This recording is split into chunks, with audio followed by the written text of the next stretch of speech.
Amanaka, just a quick one. Pandoona ndakachena pepa. Usafunga kuti ndine mari.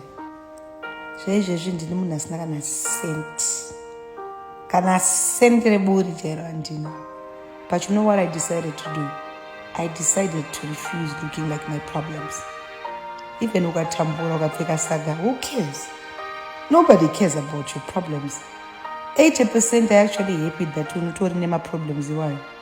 10% are just waiting to see uchaita sei nema problems. Then 2% maybe ndo varongoteerera ma problems. Otherwise nobody gives a shit about what you're going through. Ndiwo unotozvisimudzira. If you decide to cry the whole day in your room uchichema kuti ndatambura, ndiwo futi uchazvinyaradza because hapana nombo yachikunyaradza. When you get in situations, mostly that's when you see vako nevasiri vako. People do not care. They only want you when it's beneficial. Vane zvavari kuwana pauri. Katambura unoshaya kana wana nokupa kana dhora rechingwa chashe. Saka I told myself, enough of pity party. I don't need anybody to feel pity for me. I need to stand up. Kugeza cheko kukwesha manga.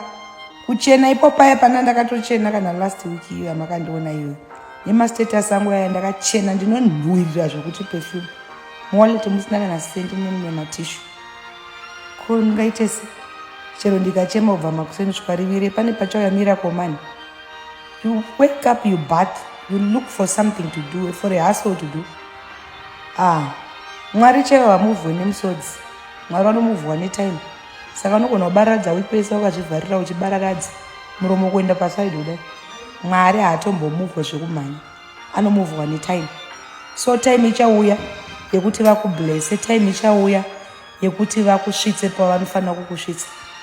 But izvezvizvi chimbokanga Kwangwaya Wakaenda. But mukukwangwaya ikoko chiregedza kurakidza nyika yese. Samastatus mashuni kuti vanhu vanoita hasha. Chero ane chikwereti chako anotoita hasha achifunga kuti saka aramba kubhadhara mari yangu, but ane mari iwe usina kana tse. Unogona kutowana chinokuwana wakachena kudaro, zvinokona ukapfeka saga unowanikwa nani kuti akubatsire kana kuti basa chairo kana kuti whatever that you want to do. Just be bold enough to face your problems. You are not going crazy. Hausi kupenga. Haungorina mari chete. But utori bo. Handiti? Ndakana senti. Kana senti.